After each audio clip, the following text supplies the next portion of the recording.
ไม่สงครามไว้ก็เขาตั้งเสียงตอนตาในวิดีโอในค่ะเดี๋ยวลองกองไทยสามจ้าในมาหลัดในไว้ก็เขาขนาดว่าเพราะว่าเฮากองไทยใหญ่กองไทยเล็กยังก็กองไทยฟงกว่าไทยแคบพังว่ากว่าไทยวิดีโอว่าอันไรที่เฮ็ดไรดีเดือดสีเพอในคณะค่ะเดี๋ยวลองนั้นมาแตกนึงนี้ไว้ก็เขาคณะที่เป็นชื่อละลายในเฮาอันกันกว่าด้วยลองนั้นจอมกันคณะ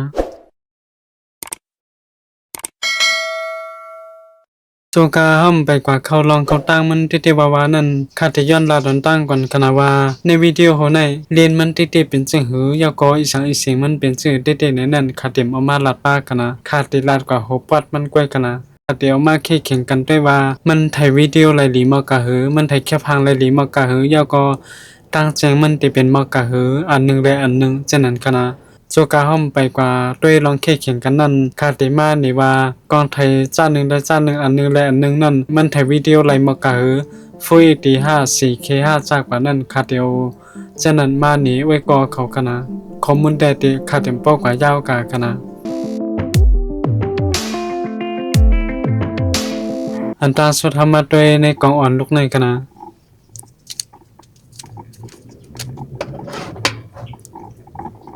กองไทยลงในก็จะเป็นกองไทย DJI กันนะ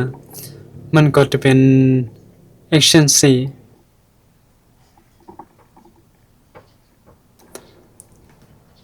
อันดังสุดเท่ากับด้วยว่าอันเตรียมชุดมันถ่ายรายการอันเตรียมชุดในมันได้ถ่ายรายฟุยตี24กันนะเพราะว่าสูงสุดก็จะเป็น240กันนะ240ในเล็บตอนตาเอากว่าไทยวิดีโอยาวก็เอามาให้สโลโมชันกันนะที่เตมันมีไว้ปันในตัวมันกันนะห้ามตับลงกับให้นั่นก็ได้ในฟุยเตที่มีกันนั่นกันนะยาวก็มันติดถ่ายรายป้า 2K กันนะยาวก็อันมันเต็มไว้16ต่อ9ในเพราะว่า16ต่อ9ก็มันจะเป็นมิ้วยาวจังได๋กันนะยาวก็เพราะว่าเป็น4ต่อ3ก็มันจะเป็นมิ้ว4เสียงจังได๋กันนะเฮาได้หันขอบจังได๋เพราะว่าเป็น16ต่อ9ก็มันจะเต็มหน้าจอมันนั่นกันนะ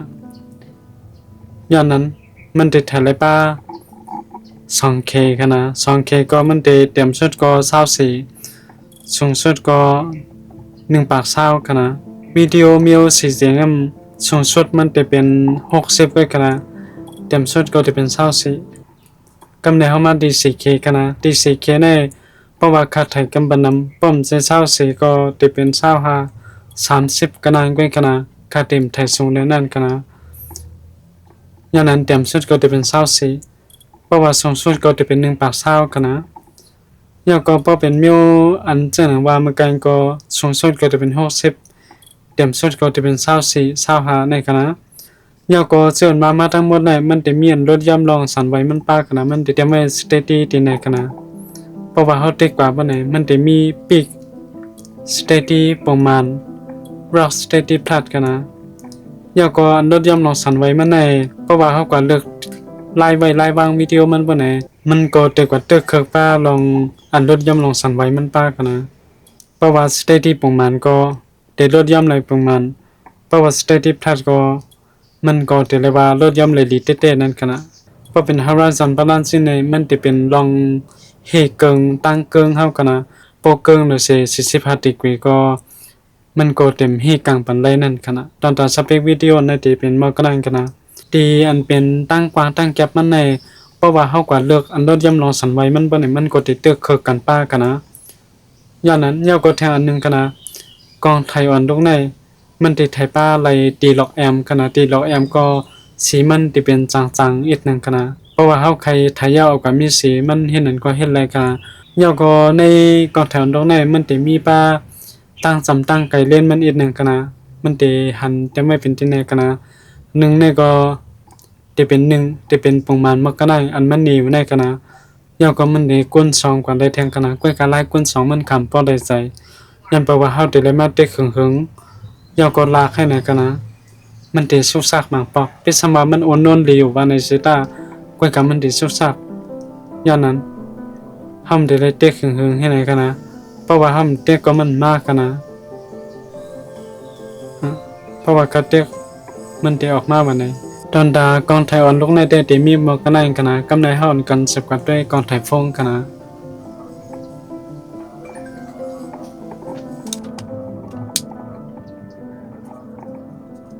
กำในเฮาอันกันสามารถด้วยดีอันเป็นฟองลูกในกันนะฟองลูกในก็จะเป็น iPhone กันนะ iPhone อันคาใจโมเดลเนี่ยก็จะเป็น iPhone 15กันนะเฮามาด้วยว่าสเปควิดีโอมันเนี่ยจะเป็นมากะหือกันนะอ๋อคาลืมลัดมือไกลกันนะกล้องถ่ายอันลูกในเซ็นเซอร์มันตั้งใหญ่มันจะเป็น1:3กันนะมันจะได้ว่าใหญ่เลยเซ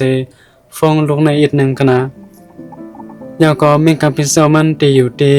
10เมกะพิกเซลกันนะมันจะได้ว่าอีหรือเปิ้นใน3นิ้วอันคานี้ไว้ในกันนะสเปคการไทยแค่พามันจะมีมากันได้กันนะกำในประมาณที่กองไทยฟองในเซ็นเซอร์ตั้งใหญ่ได้คำฮู้กันนะด้วยการค่าฮู้ในเมกะพิกเซลเล่นใหญ่ในที่อยู่ที่24กันนะแล้วก็เล่นกว้างที่อยู่ที่12อย่างนั้นมันจะมี2เลนกันนะเพราะว่าเป็นกองไทยฟอง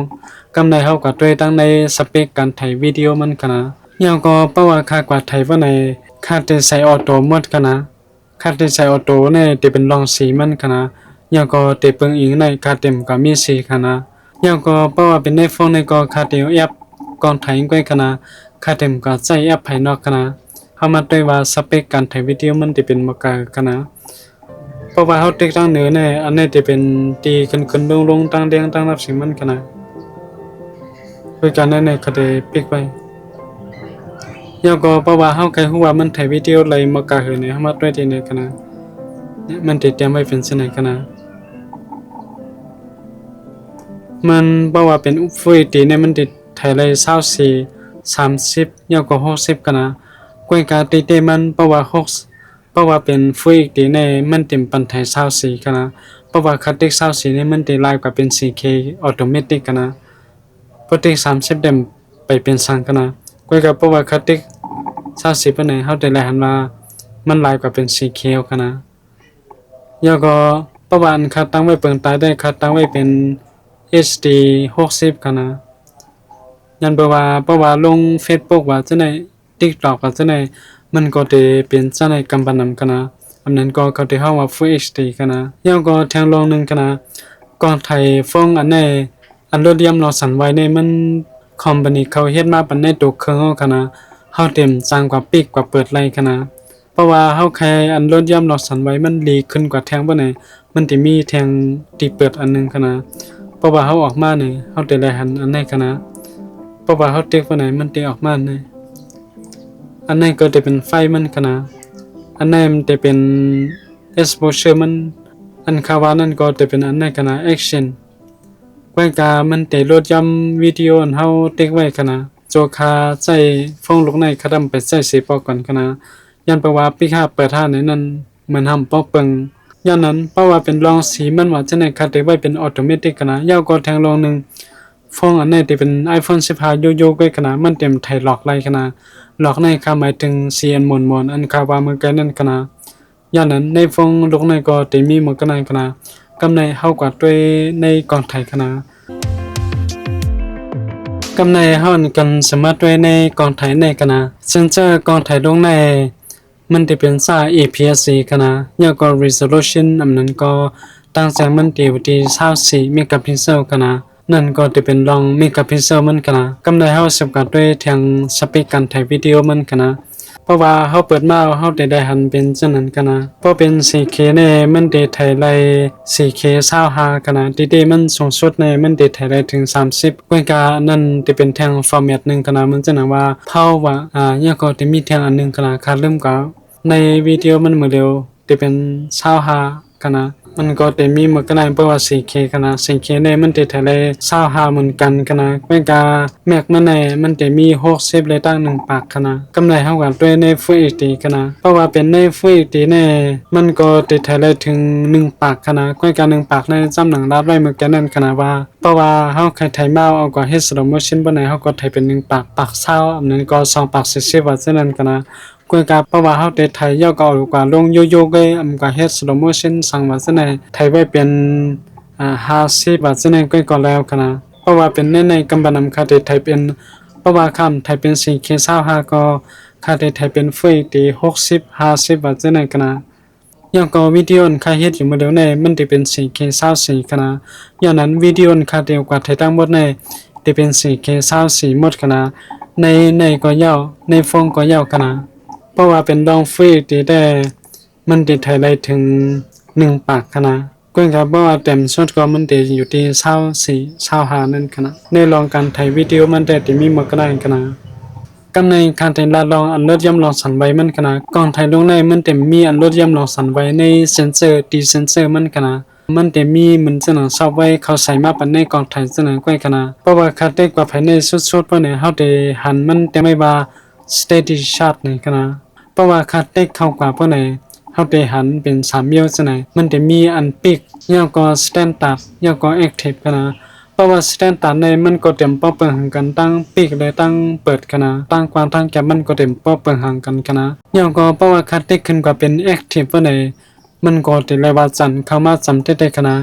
เล่นกว้างประมาณค่าที่เย็นเป็นเล่นแก็บกับ8จังไหนขนาดสเปคการถ่ายวิดีโอแต่ที่มีหมดขนาด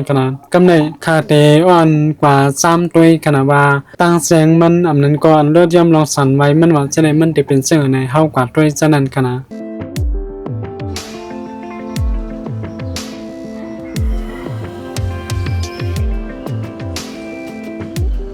ที่เป็นแม็กกองไทยฟงขนาดเฮามาด้วยที่เป็นเสื่อค่าเตเปิดไว้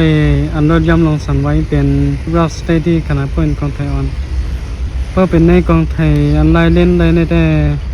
ค่าเตเปิดไว้เป็นสแตนดาร์ดขนาดแต่ด้วยว่าตั้งเปิงมันได้เปิงกันซึ่งไว้ก็เขาก็จำได้ว่าตั้งนิ่มมันเคยตินิ่มได้สิครับ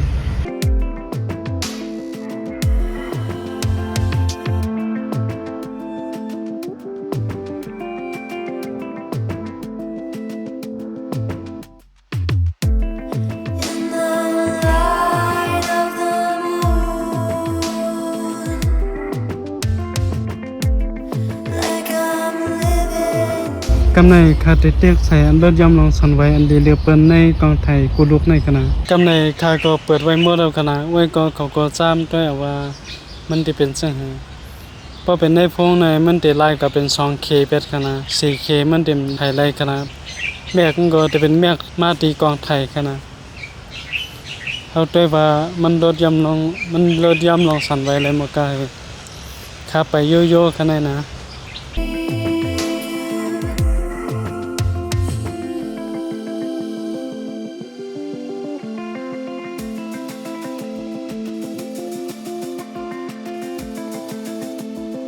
มันก็จะเป็นบอกกันได้ขนาด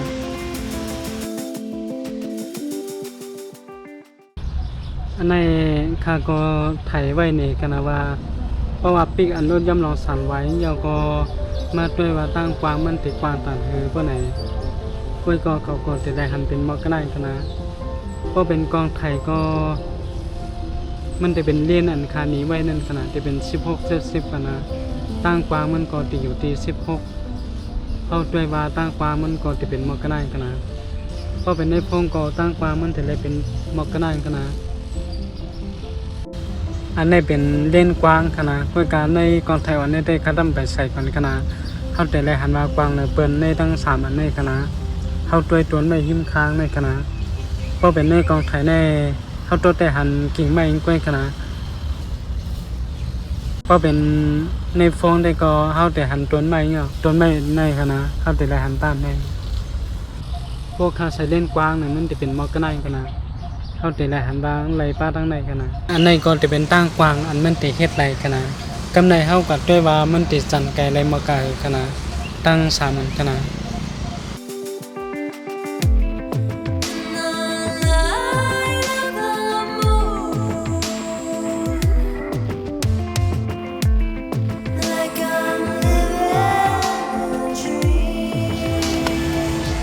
อันตั้งสุดเฮาก็ด้วยในกองไทยอ่อนคณะกุน2แต่ไข่ตันมอกกองไทยอันไล่เล่นและในก้อยคณะก้อยกับเพิ่นในพงได้มันเตไล่มาหมดคณะกำแหน่งจะเป็นกองไทยซ้ายใหญ่คณะกองไทยซ้ายใหญ่ตั้งฟงนั้นปกไข่เปิงงานกันคณะเฮาได้ได้หันว่า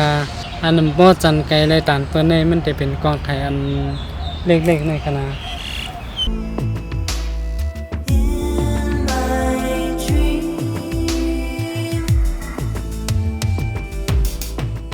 อันนี้ก็จะเป็นกองไทยคณะ เอามาด้วยว่าเพราะว่าเย็บไทยโยโย่กว่าจะไหนมันจะเป็นจังด้วยอันรถย่ำลองสั่นไว้มันขนาด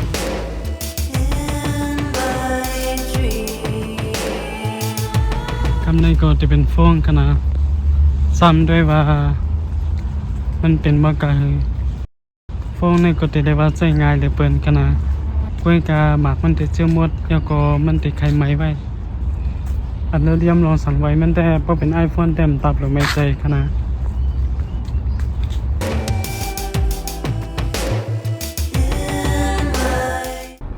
อันนี้ก็จะเป็นกองไทยอ่อนขนาดกองของก็ด้วยว่าตั้งนิมมันเป็นมากาเพราะเป็นกองไทยอ่อนลงได้ตั้งนิมมันตับหรือไม่ใจขนาดเขายิบย่อก็ปล่อยไว้ให้ในไรตาเสกขนาดกล้วยกาเพราะเป็นกองไทยลงมาใกล้ได้เต็มไรจำหนังได้หันวิดีโอมันแน่นขนาด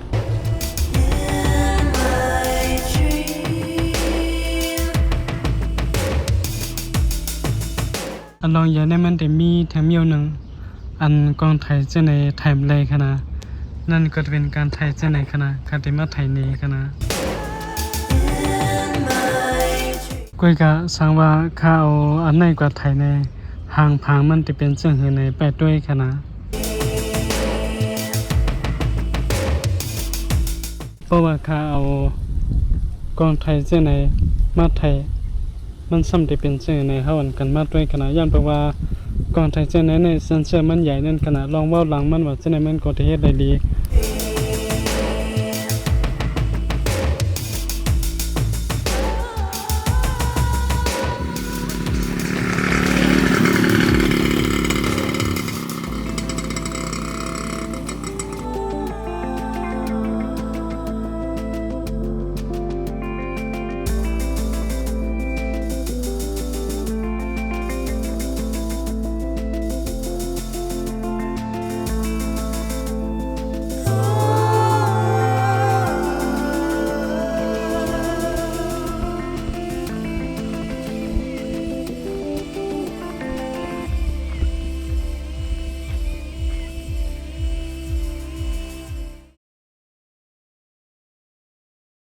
ข้อแรกเขายบย่ำในแต่ละว่ามีอยู่โกโลกนา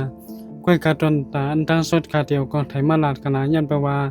พอยาวในคาเดียวอันในกว่าเป็นอันไทยวิดีโอขนาดยันแปลว่าเมื่อเดียวในข่าวก่อนไทยฟ้องไทยวิดีโอมันอยู่ขนาดย่อก็ใจมักภายนอกขนาดพอเฮาได้มาด้วยคอลีมันในกองไทยลกในปานไหนคอลีมันก็ได้เป็นรอง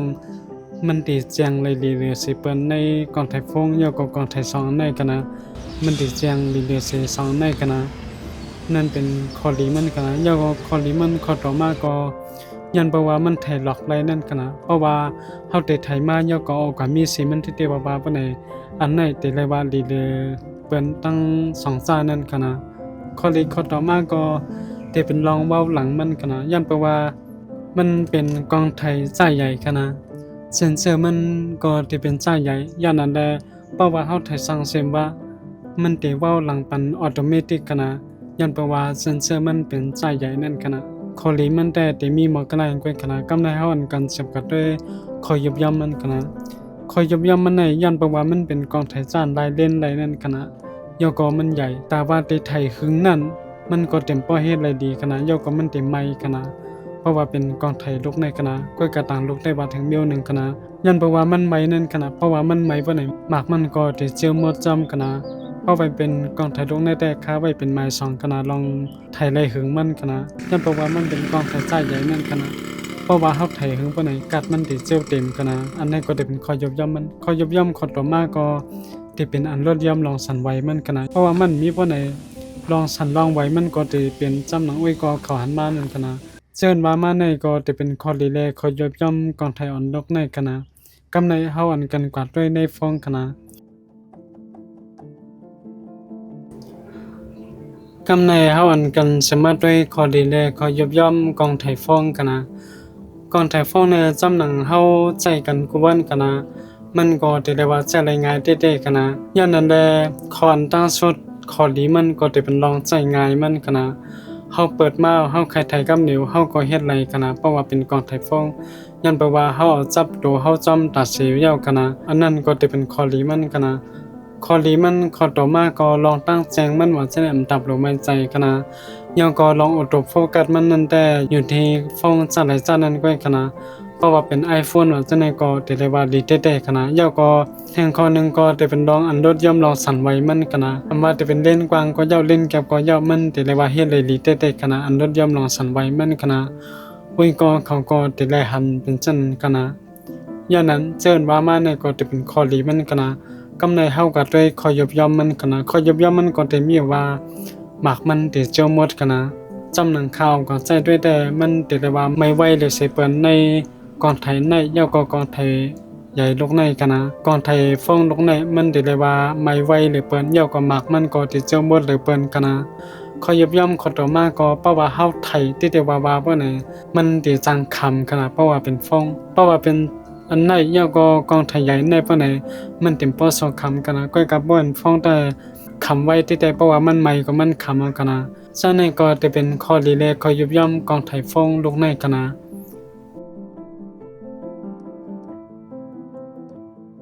กำในเฮาอันกันสมมุติด้วยข้อดีเลยคอยยุบย่อมตีกองอ่อนลูกในกันนะ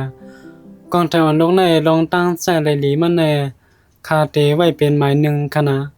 ยันประว่าหมากมันก็เตนั่นหมดยาก็เตเลยว่านั่นไหมไว้กันนะจำหนังคาตัวทบมาได้กันนะข้าวกับไทยตั้งวันในก่อนไทยฟงในเตเลยว่าไม่ไว้หรือเปิ้นยาก็หมากมันก็ย่อมไว้หรือเปิ้นลงมาแทงก็จะเป็นกองไทยอันลายเล่นแลนตึกไทยอยู่ในกันนะยาก็อันในก็เตเลยว่าเป็นหมายหนึ่งในใจคากันนะยันประว่าหมากมันก็นั่นหมดยาก็เตเลยว่าเอากว่าไทยเลยง่ายเต้ๆกันนะอันคาว่ามันก็นั่นว่ากองไทยฟ้องในเป็นอันเฮาใจเลยหลียาก็ใจเลยกวันในเสตาเพราะว่าทกขึ้นมาใครไทยกำเดียวมันเต็มเฮ็ดไรไว้ตานนั้นในคณะเพราะว่าเป็นกองไทยในปานไหนใครยกขึ้นมาคาเต็กตัวมันเรียงตั้งเหนือในมันก็ติไทยไรกำเดียวคณะห้ำตับลงไปให้หึงกาคณะอย่างนั้นอันไหนก็มันได้เลยว่าเป็นข้อดีมันเต้ๆคณะย่อก็ข้อดีมันข้อต่อมาก็ได้เป็นรองอันรถย่อมรองสั่นไว้มันมาซะในคณะกองไทยซะในมันเขาเฮ็ดมาตอนตัดไทยวิดีโอกำปันนำนั้นคณะย้อนนั้นแลมันได้เฮ็ดได้ลองอันรถเดียมลองสั่นไว้มันเลยดีปิสมาครับเปิดไว้โยอันพื้นฐานมันว่าในเสตามันก็ตึกนิ่มเดียวคณะเพราะว่าค่าขึ้นกว่าตีปรับสเตติพลาดว่าไหนมันก็ยังแค่นเฮ็ดเลยดีขึ้นเทียงนั้นคณะเพราะว่าในตาหันถึงคันแต่มันได้เลยว่าใจเลยดีเต้ๆคณะใจเลยดียากก็ใจเลยง่ายคณะยากก็ใจเลยไวแทงคณะมันเพราะว่าอุ้ยก็เขาเดียวกันเลยยากก็วันว่าเดียวกว่าไทยวิวสภาวะว่าจะในกวยอำปอโลให้มันสุสากาว่าไหนกองไทยจะในได้แลบตันตาไว้ก็เขาอยู่คณะกำในเฮามาด้วยคอยยบย่ำมันคณะคอยยบย่ำมันก็ได้เป็นรองตั้งแจงมันคณะจำหนังว่าไว้นั่นคณะว่ากองไทยแจงหรือเปิ้นได้เป็นกองไทยใหญ่คณะลงมาแต่งก่อนจะเป็นกองไทยฟ้องคณะอันนี้ก็ได้เป็นไม้3คณะและว่าอันแต้มเลยเปิ้นก็ว่าอะไรคณะคอยยบย่ำขอต่อมาก็จะเป็นรองเล่นจันไกลว่าจะในคณะเพราะว่าลองตั้งกว้างมันแต้มตับลงไม่ใจคณะย้อนเพราะว่ามันกว้างหรืออยู่ยาวคณะก้อยกาเพราะว่าค่าใครไทยใช้ไม่เมียวอยู่ไกลเพราะไหนสำนักหานนั่นคณะว่าค่าเตเลยจันเฮแนวคณะมันเตสุสักมันเต็มมีตั้งเรียกว่าไฮเทคยาวก็มันจันจำคำเดียวมันเต็มมีฉะนั้นย้อนนั้นเลยมันเตเลยว่าจะเลยหยับเต้ๆสังว่าค่าใครไทยใช้ไม่เมียวยาวก็ให้มันจันจำฉะนั้นคณะย้อนนั้นอันนั้นก็มันเตเลยว่าเฮ็ดอำไรลีตานเปิ้นคณะเพราะว่าลองอันรถย่ำลองสันไว้มันว่าอีสิงว่าฉะนั้นได้ตามลงแม่ใจคณะขอยย่ำแทนนึงคณะขยันได้ดำดันนั่นก็จะเป็นลองออโต้โฟกัสมันคณะจำหนังว่าไว้เต็มมือเต็มเจ้านั่นคณะว่ากองไทยโลกในมันมีออโต้โฟกัสคณะโฟกัสมันก็จะเป็นอันตายไว้คณะ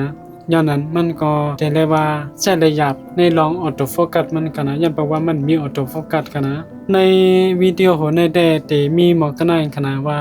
เพราะว่าใครใช้เงินนำก็ใช้กองไทยฟ้องก็ได้คณะก้อยกาเพราะว่าใครให้มีเหมือนจะหนังเอากองไทยอ่อนมาตัดไทยวิวมันปะไหนกองไทยในแต่เรียกว่าเป็นตั้งเลือกมันคณะก้อยกาเพราะว่าไว้กองเขาใครกองไทยใหญ่ตัดซื้อมาถ่ายวิดีโอให้มันว้าวหลังเลยหรือเปล่านั้นกองไทยใหญ่ลงในก็แต่เรียกว่าเป็นตั้งเลือกหรือเปิ้นคณะตอนตาในวิดีโอในแต่มีหมอกนายคณะ